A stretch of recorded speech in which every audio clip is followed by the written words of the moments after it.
Salut et bienvenue dans la vidéo d'aujourd'hui. Donc on va parler des portions. Pourquoi est-ce que c'est important? À quoi ça sert? En quoi ça consiste? Et finalement, comment l'intégrer au quotidien? Donc pourquoi est-ce que c'est important? La raison numéro 1, franchement, et la seule, c'est parce que c'est bien beau d'avoir son chiffre calorique que tu dois consommer tous les jours, mais c'est d'autant mieux de savoir exactement de quoi est-ce que ça a l'air visuellement. Et au cours de cette vidéo, je vais te montrer un peu quelques aliments, comment les mesurer, qu'est-ce que ça donne dans une assiette. Donc, reste connecté. Quelque chose que tu devrais avoir, c'est la liste de courses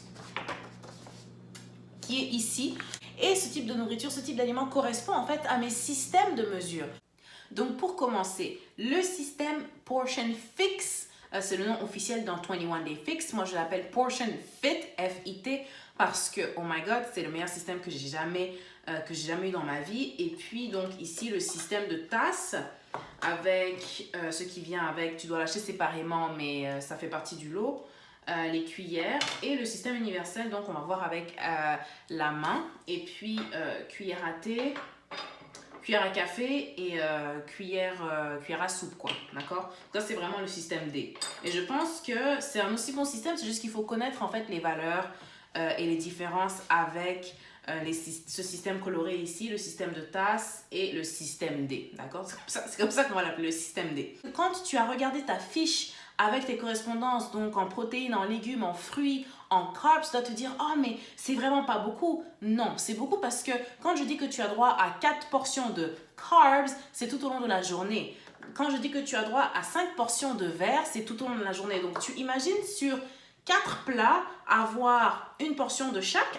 À chaque repas, c'est quand même une assiette bien fournie.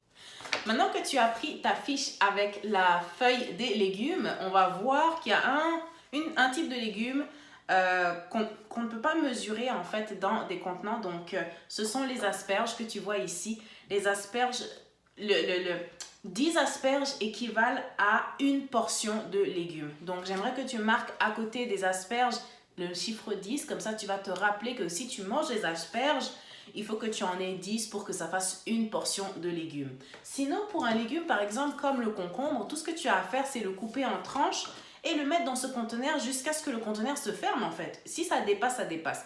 Mais si ça se ferme, c'est que c'est une portion de légumes. Et une portion de concombre, en fait, dans le contenant vert, ça équivaut à une tasse. Ça équivaut à une tasse ici. Et en termes de système D, ça équivaut à 1 point. Ok? Vraiment, si tu as du mal, il faut savoir que les légumes doivent faire la moitié au moins de ton assiette. Mais vraiment, c'est pour ça que je recommande vraiment, si tu es au Mali, demande à Marlène, parce qu'elle a des systèmes comme ça. Elle peut t'en procurer, elle en a. Donc, va voir Marlène si tu es au Mali. Si tu es en Europe, je te conseille fortement de les acheter soit sur Amazon, donc tu demandes à Marlène et à moi, ou de t'acheter un système de mesure comme ça. Pour celles qui ne sont ni au Mali ni en Europe, vous pourrez toujours nous écrire en privé. Donc ça, c'était mon deuxième légume, le concombre. Et pour les épinards, on les prend directement hein, et on les met dans le contenant ici. Donc là, on s'entend que ça fait une tasse. Oui, ça fait pas beaucoup quand c'est cuit, mais ça équivaut à une tasse, d'accord? Et donc, le contenant vert équivaut à une tasse du système qui est disponible. Système A, système B, système D. Le système A équivaut à... Le légume du système A équivaut à une tasse du système B, d'accord? Ce que tu vas remarquer, c'est que dans le système A, donc le système coloré, le contenant vert et le contenant violet ont la même taille. Mais comme tu as pu le voir sur ta fiche, tu auras toujours plus de légumes que de fruits parce que les fruits et les légumes n'ont pas les mêmes fonctions dans le corps. Je ne vais pas rentrer dans des détails vraiment super techniques et super scientifiques, mais tout ça, ça a rapport avec les macronutriments, ton ratio de macronutriments. Donc, c'est important de savoir que tu auras toujours plus de légumes que de fruits. C'est normal, c'est comme ça, on n'y peut rien. Et il faut quand même être heureux d'avoir des fruits. Deuxième page, après les légumes donc, les fruits frais. Tous les fruits qui sont listés ici, généralement, peuvent être mesurés avec le contenant, donc qui équivaut aussi à une tasse ici, ou tout simplement à l'unité. Donc, par exemple, l'orange, c'est vraiment à l'unité. L'abricot, c'est à l'unité. La cerise, il faut mesurer là-dedans parce qu'une cerise, c'est pas une portion. La pêche, c'est à l'unité. La pastèque, la papaye, il faut les mesurer. La pomme, c'est à l'unité. La poire, c'est à l'unité. La banane n'est pas à l'unité. La banane, c'est une demi-banane qui équivaut à une portion. Donc, j'aimerais que tu marques à côté de banane un demi, d'accord? Tout le reste, c'est soit tu mesures avec ta tasse, soit c'est à l'unité, d'accord? Après les fruits, il y a les protéines. Et les protéines dans mon système ici se mesurent avec le rouge. Et le rouge équivaut à 3/4 de tasse. Donc un peu plus petit que une tasse, on le voit bien. Hein? Un peu plus petit, mais c'est 3/4 de tasse. C'est pas une tasse en entier, c'est 3/4, d'accord? Et pour la mesure du système D, donc c'est la paume de la main. C'est la taille de la paume de ta main, d'accord? Pour ta portion en termes de protéines. Les deux seuls où on peut ne pas utiliser de système pour mesurer, c'est vraiment les œufs. Donc, pour avoir une portion d'œufs, c'est 2 œufs. Donc, qu'ils soient durs, qu'ils soient au plat, peu importe. 2 œufs égale une portion de protéines. Et une canette de thon équivaut aussi à une portion de protéines. J'espère que c'est assez clair. Ensuite, il y a les assaisonnements sains. Donc, c'est sûr qu'il faut que tu assaisonnes ta nourriture, sinon ça n'aura pas de goût. Et on a trop habitué nos papilles à avoir une tonne de sucre. Donc, il faut assaisonner. Donc, tout ça, toute la liste des assaisonnements sains qui sont ici, tu n'as pas besoin de les compter. Ça va dans aucun contenant. C'est vraiment à ton goût, d'accord? De toute façon, c'est pas les assaisonnements qui font grossir. Assaisonnement, il n'y a pas de bouillon cube. Il n'y a pas de cube magique là-dedans. Ça, c'est non. OK? Donc, pour les glucides, et ça se mesure avec le jaune, donc ici. Et le jaune équivaut à une demi-tasse. D'accord? Donc, un peu plus petit que la portion des protéines. Donc, c'est la moitié de ta portion de fruits et de légumes. C'est la moitié, ok? Pour tes carbs. Et la raison étant, c'est parce que ça se transforme en sucre dans le corps. Mais bon, on va pas aller dans tous ces détails-là, de toute façon. Mais pour tes glucides, donc, si tu as besoin de savoir pour le système D, c'est la moitié de la mesure d'une tasse. Donc, la moitié de ton coup de poing, d'accord? C'est vraiment la moitié. Donc, tu essaies visuellement de voir un petit peu. C'est pour ça que je te dis, je te recommande vraiment, vraiment, vraiment investir en toi dans ce système-là parce que ça, tu vas le garder toute ta vie.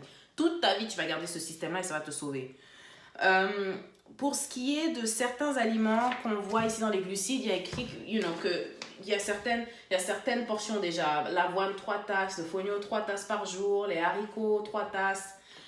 Les mesures qui sont ici, c'est pour un maintien. Nous, on est en perte de poids. Donc, ces mesures qui sont ici ne sont pas valables pour nous autres. Elles ne sont pas valables. À moins que tu sois en maintien, tu peux garder ces... et encore, il faudrait peut-être réajuster. Mais si tu es en perte de poids, tu dois suivre la fiche qui t'a été envoyée avec tes portions précises, d'accord? Et il y a certains aliments que, évidemment, comme le pain complet, par exemple, le pain complet, tu ne peux pas le mettre là-dedans. Donc, pour la portion de glucides en termes de pain, une tranche de pain équivaut à une portion de glucides, équivaut à une demi-tasse de glucides, d'accord? Ensuite, pour ce qui est des aliments qui doivent cuire, donc par exemple le riz, le quinoa, le fonio, s'il vous plaît, mesurez quand c'est cuit. Parce que les pâtes, c'est bien beau, mais ça gonfle quand c'est cuit. Donc, on ne mesure que quand les aliments sont cuits pour les glucides. Ensuite, pour tout ce qui est pommes de terre, patates douces, je vais te montrer exactement comment est-ce que ça se mesure. Donc, j'ai avec moi ici les pommes de terre que j'ai fait cuire au four. Et donc, je vais les mesurer avec toi pour que tu puisses voir. Donc, je prends ma cuillère à soupe. Et je remplis mon Tupperware tranquillement. Encore un morceau, un petit morceau ici. Et un petit là. Ok? C'est censé fermer. Mais bon, comme c'est jamais coupé de la même manière, là c'est bon, c'est rempli. Ça c'est ma portion de glucides pour les pommes de terre. Donc il faut que tes glucides soient coupés en carrés. Si tu prends de la purée par exemple ou de la patate douce, tu peux aussi les compter là-dedans. Mais on s'entend que quand tu mets les choses en purée, il y a beaucoup plus de volume qui tiennent que si c'est coupé en cubes, tu comprends? Donc, essaie de rester, à moins que tu veuilles vraiment manger de la purée, essaie de rester avec le format en cube, d'accord? Donc à la place, voici de quoi a l'air mon lunch. Je sais, c'est vraiment pas très beau parce que je suis pas mise en scène, spécialiste de mise en scène, mais j'ai ma portion de légumes, j'ai ma portion de dinde et j'ai ma portion aussi de glucides, donc des pommes de terre.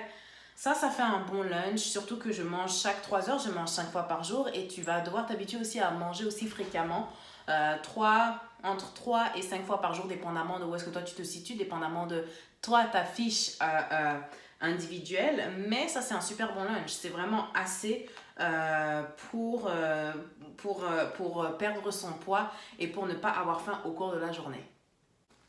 Pour ce qui est des bons gras, donc c'est 1/4 d'avocat par jour. Pour les amandes, donc tu as toutes les références ici. L'huile d'olive et l'huile de coco vont être comptées dans les tablespoons, dans les cuillères à café qui sont sur ta fiche. Mais pour faire vraiment simple, pour une liste d'aliments, on l'a simplement mis dans les bons gras, d'accord? Donc ici, c'est vraiment facile de savoir quelle est ta portion de bons gras. Le 1/4, la tasse de 1/4 qui équivaut au contenant bleu pour des healthy fats, ou tout simplement tu peux les compter, d'accord? Les noix de cajou, les amandes, tout ça, ça se compte. Donc on t'a mis un nombre ici, d'accord? Bon, les boissons, donc l'eau distillée, ce serait bien, mais bon, c'est pas obligatoire. Pour les plats cuisinés aussi, tu as des exemples et tu as des recommandations. Et voilà, tu as des petits conseils aussi à la fin de ton guide. Donc je t'invite fortement à le lire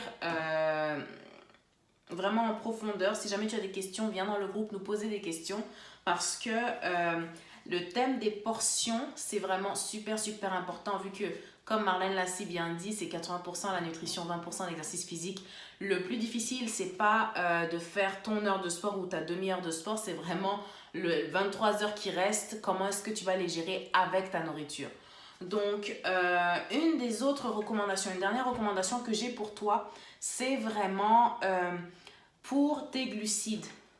Depuis que Marlène et moi, on a appliqué cette méthode de savoir exactement quand manger tes glucides, du moins une partie de tes glucides, ça va booster tes résultats. Donc, il faudrait, ce qui serait vraiment bien, ce serait que tu manges un glucide, que tu aies une portion de glucides avant ton entraînement, donc 1h30 ou 2 heures avant ton entraînement et après ton entraînement. Donc, après ton entraînement, avoir une portion de glucides, donc dans l'heure qui suit ton entraînement. Donc, par exemple, si tu as droit à 4 portions de glucides par jour, il y en a 2 qui vont aller. Un avant ton sport et un après ton sport et les 2 autres, tu les mets où tu veux. C'est vraiment super important parce que ton corps a besoin de ce type d'énergie avant ton entraînement et après ton entraînement pour réparer les muscles et tout ça. Donc ça, c'était vraiment ma dernière petite recommandation pour toi par rapport à quand manger et comment manger, combien manger. Et une chose que moi j'ai intégrée dans mon alimentation, c'est vraiment Shakeology. Donc c'est une poudre de superfoods, donc c'est des super aliments que je consomme tous les jours et c'est considéré comme une protéine, donc c'est l'équivalent d'un rouge, d'une portion de protéines que je prends après mon entraînement et ça me remplit en fait parce que c'est vraiment rempli de super nutriments. Ce n'est disponible qu'aux États-Unis, au Canada et en Angleterre évidemment. Donc c'est quelque chose que je recommande vraiment. Je ne fais pas forcément la pub, mais je veux dire par rapport à tout ce que j'ai vu sur les suppléments, sur les remplacements de repas et tout ça, c'est vraiment le plus clean. Ça fait pratiquement 4 ans que je... Ouais, 4 ans que je le consomme, 4 ou 5 ans que je le consomme, je suis jamais tombée malade. Donc c'est une superbe recommandation, j'espère qu'ils vont s'ouvrir au monde entier franchement bientôt. Mais c'est une super recommandation, c'est vraiment quelque chose moi qui me permet d'aller au lit, le ventre pas trop rempli, je veux dire je suis satisfaite. Mais je ne digère pas pendant mon sommeil. Ça veut dire que mon sommeil se focalise seulement sur la réparation de mes muscles, sur le drainage lymphatique et sur la réparation de mes cellules. D'accord? Donc c'est vraiment important de savoir aussi que le sommeil fait partie de ta perte de poids. Si tu ne dors pas assez, tu risques de prendre du poids parce que ton corps est en mode stress. Donc c'était ma petite vidéo d'aujourd'hui.